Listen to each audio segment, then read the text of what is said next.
Welcome to the Awesemo Early Bird Podcast. I'm your old pal Emac coming to you on a Tuesday morning with one Adam Ship My Money Share as we are going to break down a 4-game Tuesday slate, getting you ready as we head into the Thanksgiving holiday. So remember, everybody travel safe and have seconds.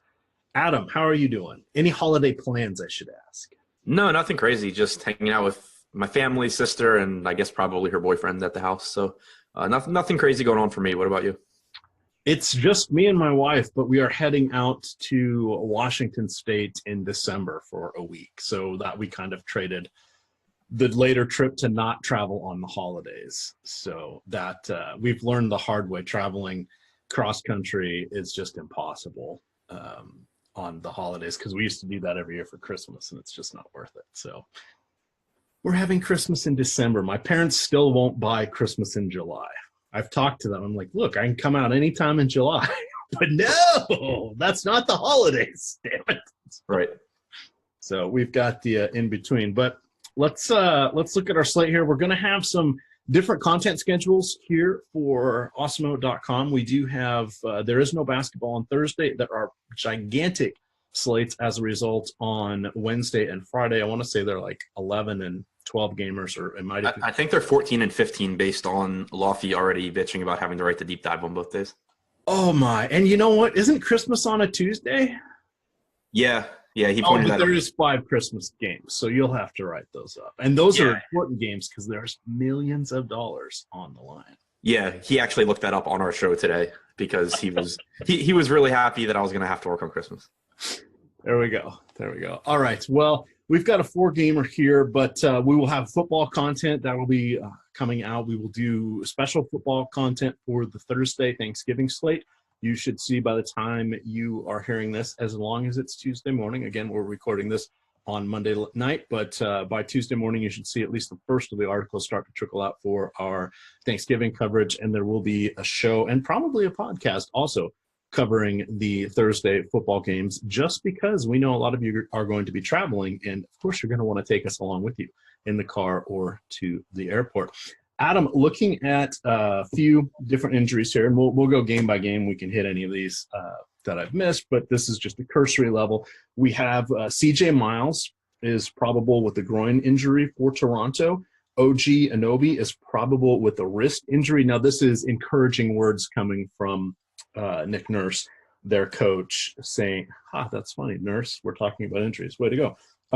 I didn't even make that pun, Adam. That just made itself. Fred VanVleet, a little dinged up, but coming off an 18-point game.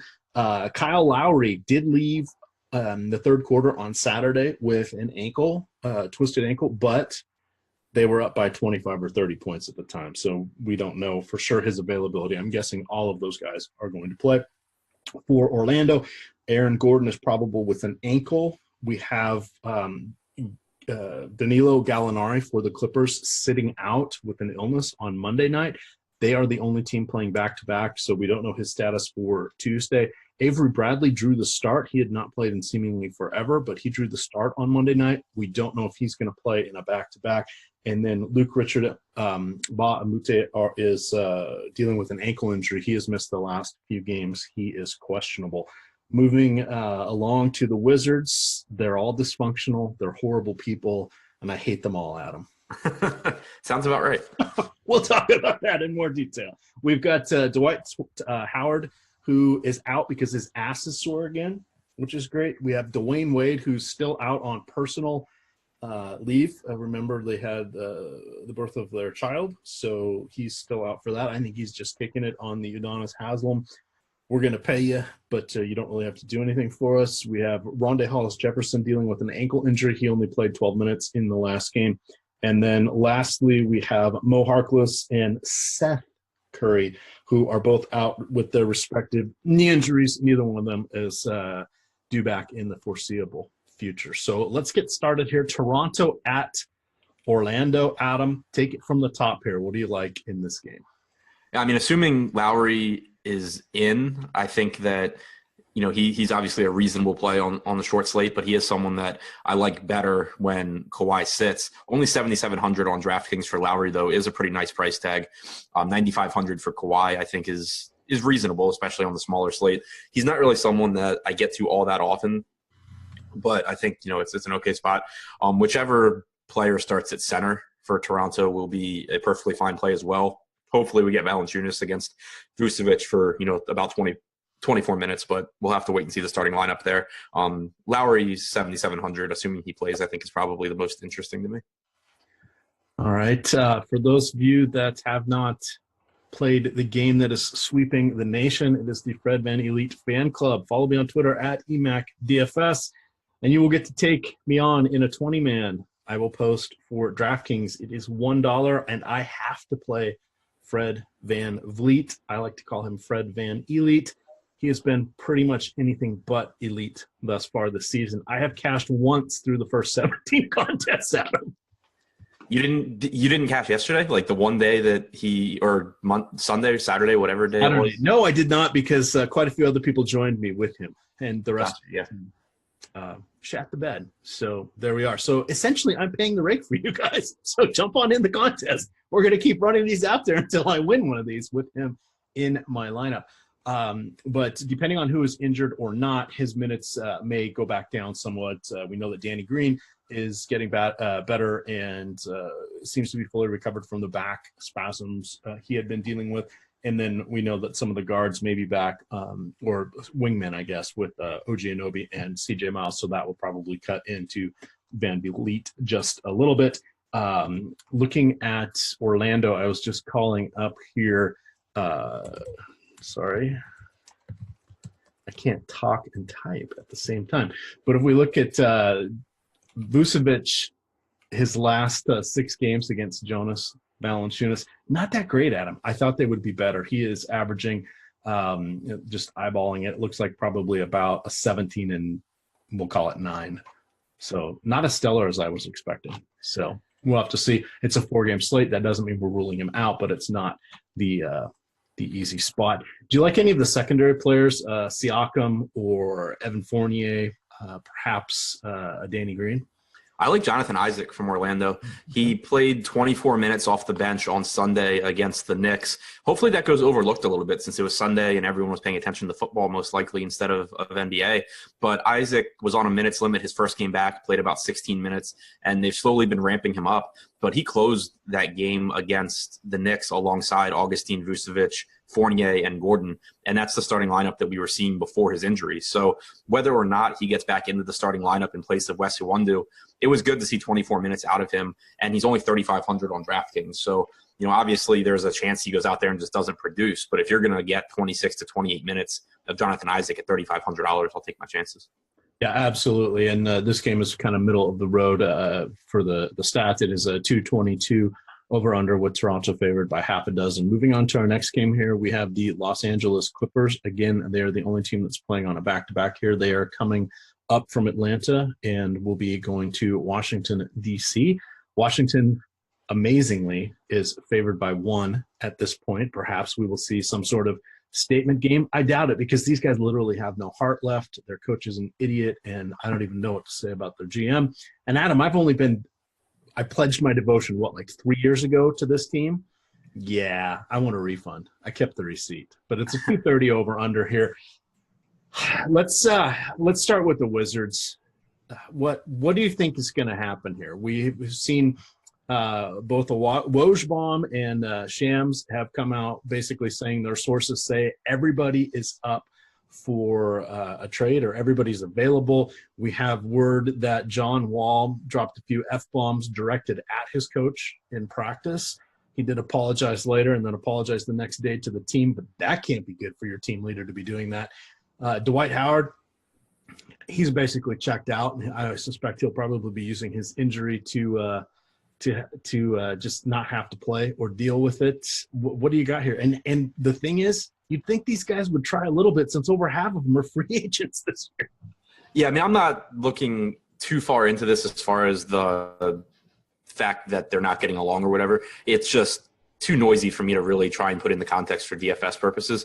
Dwight Howard obviously is the really big news here. He's listed as questionable, but it sounds like he's probably closer to doubtful for this one. If he doesn't play, then I would expect that what happens is Jan Mahinmi gets the start, and Jan Mahinmi matches the 20 or so minutes that Marcin Gortat plays for the Clippers. And then beyond that, you have the likes of Markieff Morris and Jeff Green playing the 5 for Washington against Montrezl Harrell for the Clippers. So that's how I would expect it to go if Howard is out. I think that makes Markieff Morris at 4,900, Jeff Green at 4,200, both really good plays. You would get extra minutes for Kelly Oubre at 4,600 as well, potentially a little bit more run even for $3,300 Austin Rivers going back against the Clippers. I think that going to those cheap guys on Washington is going to be the best way to go, just because they're really cheap. And if Howard's out, that opens up a few extra minutes for all of them, and also more productive minutes when you're talking about Morris playing center and Jeff Green, getting some time at the 5 as well. So I think that those guys are all really appealing. Obviously you can go to Bradley Beal or John Wall here, but the cheaper guys are the ones that I would lean on more heavily.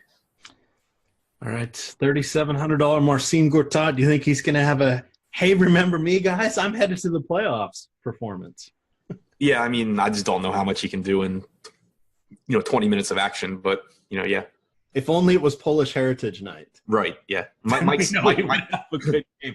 Moving on to the Clips, a lot of this is going to depend on who's healthy. We'll know more the closer we get to lock. But Avery Bradley on the back-to-back, we'll have to see what he's going to do. He did start on Monday night, but supposedly wasn't going to have a minutes limit. But who knows how he's going to respond after having been out for so long.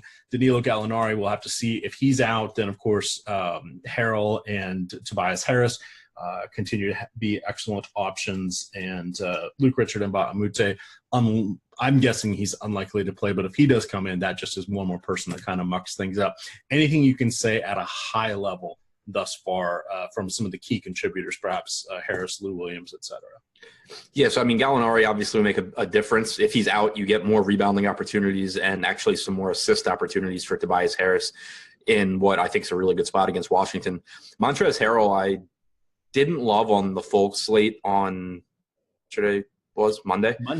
Yeah, they all run together. But I didn't love Harrell on the full slate at 6,600 against Atlanta, even though it was a good spot. But here on the smaller slate against the Wizards, especially, if Howard's out, there's just no way this game won't go small. And you could see Harrell play, 30 to 32 minutes against one of the worst rebounding teams in the NBA when Morris and Green are on the floor. So I think it becomes a great spot for Montrezl Harrell. Lou Williams is a high upside play going against this Washington second unit that just can't play defense. But Harrell and Harris are the two that would really, really stand out for me. All right, moving on to our third game of the slate. We do have Brooklyn at Miami. This one is Miami by 3, 215 over under. I'm just taking a gander here to see 15 minutes. That's what James Johnson played. His first game of the season was on, now I've lost track of days, on Sunday. So he got the to play in that one. He should be good to go. This is an intriguing matchup. He is pretty damn cheap at 4,100, and he's going against a team that doesn't rebound a ton with Brooklyn. We're just bringing him up because this is a thin slate, so we got to talk about some of these secondary guys. Looking at the top, Adam, Hassan Whiteside, 8,000 on DraftKings, seems to be in a great spot. Will he be able to stay on the court against a more nimble, mobile guy like Jared Allen?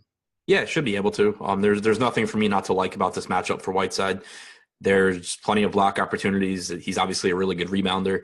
It's a spot that I really like. I think that he's a strong play, and then you get into the guys that benefit without Goran Dragic out there. Josh Richardson down to 7,100 on DraftKings. We had seen his price get up close to 8K when Dragic was out before. You get a bunch of ball handling responsibilities for him. He's going to play huge minutes. It's a nice spot for him. Justice Winslow at 4,500, I think, is a good play. James Johnson, if we get word that he's going to play, a little bit more than 4,100 is a nice price tag. But Richardson, Whiteside, and Winslow, I think, would be where I'm most focused on this team. All right. Thank you for reminding me on Dragic. I somehow missed him when I was looking through the consolidated amalgamation of notes. He had this is courtesy of RotoWorld. He had his right knee drained on Monday, and he will miss at least the next 3 games. So we will not see him until the weekend at the earliest. So just keep that in the back of your mind. So that bodes well for one Mr. Richardson. Did you see him miss a dunk, get fouled, and throw his shoe into the stand? I did not. Cost him $25,000, but hey, it was one hell of a Twitter sensation. I'm not joking. Yeah, I hadn't seen it. So you'll have to look at that. It was rather amusing. Let's see here. Tyler Johnson, intriguing, of course, with Goran out. And then moving to the other side, D'Angelo Russell, 7,300. Price is creeping up there a little bit. We've seen him somewhat hit or miss on some of his performances, but he has been more hit than miss with 35-plus in 3 of his last 5 and 30-plus in 7 of his last 9. So that's some pretty good numbers there. How are you feeling about him or anybody else in the backcourt? It's even without Karis LeVert, it still feels a little crowded there. Yeah, it's still tough to completely trust Kenny Atkinson's rotation because he is still running a bunch of guys, relatively flat minutes. But I do think that Russell should be one of the key beneficiaries with LeVert out. We saw 34.5 minutes against the Clippers on Saturday, and I would expect him to play into that range in games where he's not in foul trouble. So, and he gets, a usage bump, he gets an assist bump without LeVert. So I do like Russell quite a bit. Spencer Dinwiddie's still playing, decent minutes, but Russell's the one that I'm most interested in. Yeah, Spencer Dinwiddie always haunts me because when I don't play him, it's when he decides to, go something like 7 of 11 from the field. When I do play him, it's more like 2 for 11. So thank you, Mr. Dinwiddie. Looking for our scrub dubs here. Joe Harris, 4,600.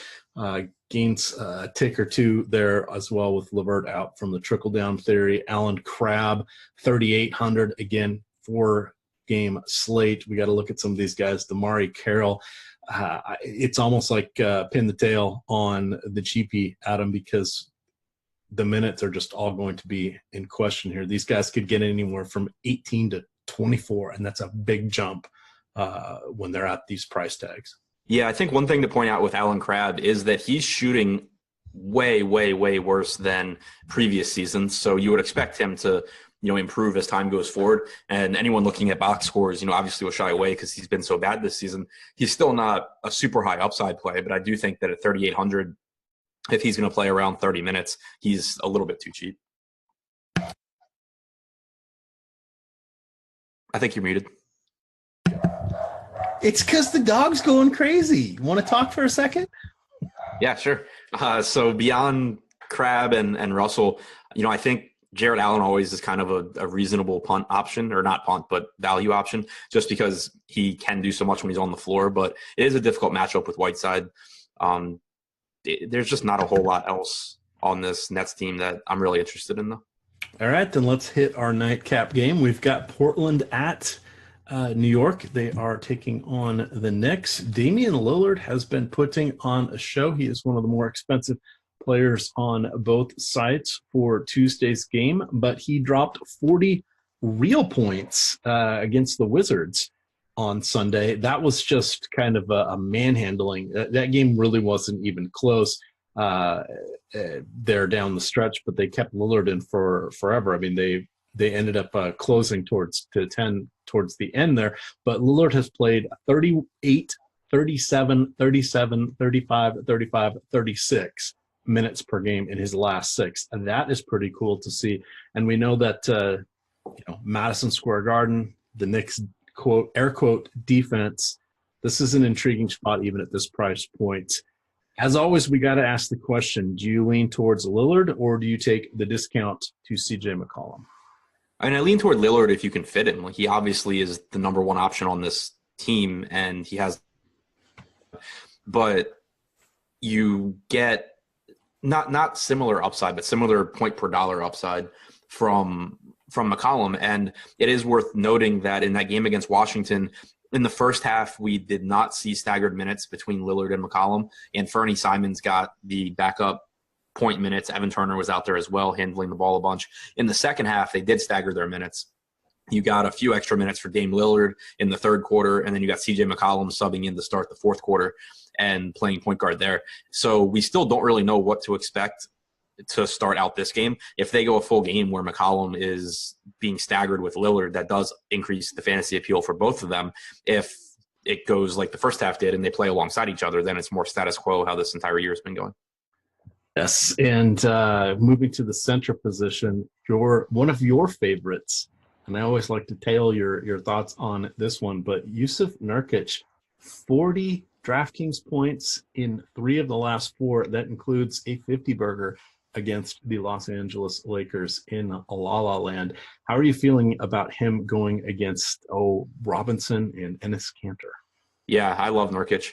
His minutes have been, for the most part this season, actually pretty stable. If you take out games where he was in foul trouble or the game blew out, we haven't really seen Terry Stotts jerking his rotation around quite as much as he did in the past, where you just never knew what you were going to get from Nurkic. You can project him for 30 to 32 minutes pretty comfortably if the game stays close, which obviously is a big if. But if we're talking about upside that these guys offer, there's no question that Nurkic has a ton of it here.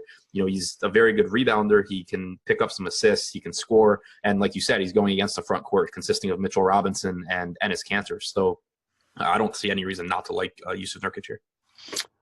All right. Anything else from the Blazers, or shall we head over here to the Knicks as we finish up? Yeah, we can talk about whatever the hell's going on with the Knicks.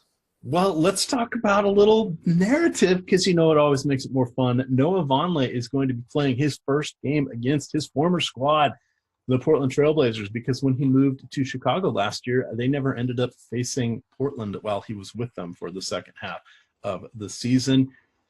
All of that said, they still really could use his services as a rebounder, and he has been playing in the mid-20s for minutes, cresting up to as high as 34 in the last game there against Orlando. He is relatively inexpensive. Thoughts on him, or we'll start with anybody else on the front court there, such as Kanter or Robinson?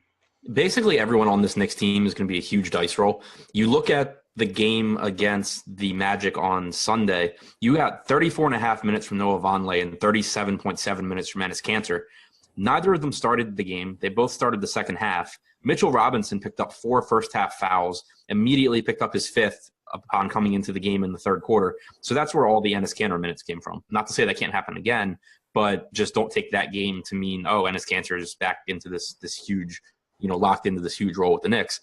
It just was a product of Mitchell Robinson not being able to stay out of foul trouble. Noah Vonleh didn't get the start either. He saw his first rotation. He subbed in for Kevin Knox, who picked up his second foul 3 minutes and 49 seconds into the game. So that got Vonleh in earlier than would have been planned. And then he played basically the entire half with Alonzo Trier only playing about 8 minutes in the first half. Trier came off the bench in the second half. So we'll have to see, what happens there if Vonleh does get back into the starting lineup over Trier or not. But it's just this team they just got so many moving pieces that aren't really any good. And the ones that are good, like Enes Kanter, they just don't really have the incentive to play because they would rather develop Mitchell Robinson for the future. So it's just a team that on a game-by-game basis is going to be very, very difficult to confidently predict. But that's not to say that if you're playing a bunch of tournament lineups, especially on the shorter slate, that you should ignore them, because there are guys here that have upside if things break in their favor, like Vonleh and like Kanter, and to an extent even like Moutier. All right. Good God. The front court, kind of a whole lot of meh here. Tim Hardaway Jr. is going to be checking up the shots. Trey Burke is back in our lives again. If I remember correctly, did he not announce his presence with authority with a good game? He's another one that we have no idea what to expect from him, because it looked like he was basically being kicked out of the rotation for Ntilikina and for Moutier, and then Trier's getting the starts as well, and then suddenly Trey Burke's playing 29 minutes and scoring like 40 points. So it's just embrace the volatility with this team in tournaments. Be very wary of them in cash games. Yes. So in his last 2 games, Burke has played 29 and 26 minutes off the bench. In the one against Orlando, he put up 20 field goal attempts. He put up 13 against New Orleans. He has been dropping the majority of his shots, almost 2/3 of them. So this probably will not last, but hey, as Adam said, embrace the variance while it's there. Also on the strength of a couple steals or blocks in each game. That's kind of boosted his numbers as well. But hey, it is Trey Burke. That's what happens. Let's remember, why did he not really stick too well with Utah? Oh, yeah, because he can't sink his shots. So this would be positive regression. He would going back to his true talent level soon enough. All right, Adam, somewhat short podcast here, but we do know we've got some heavy game slates coming up, as you mentioned, on Wednesday and Friday. Be sure to subscribe to the Awesemo.com YouTube channel, because on those days we're going to be starting the deeper dive a little bit earlier to make sure that we can make it through all of the slates before the live until lock. Would not surprise me if our guys go a full half hour early, because we have not seen slates this large yet this season. Final thoughts as we dip on out of here, Adam. I will have the deep dive article up by hopefully about 3 p.m. on Tuesday. Lofty and I, again, will be doing the deeper dive at 5 p.m., so don't miss those. All right. You can follow Adam at ShipMyMoneyDFS. I am at EMACDFS. And, of course, it is Awesemo_COM all over there on the Twitter machine. Use promo code EARLYBIRD, all one word, and get 1 free week of Awesemo premium content. You can check that out on the sign-up page. With that, gamers, good luck.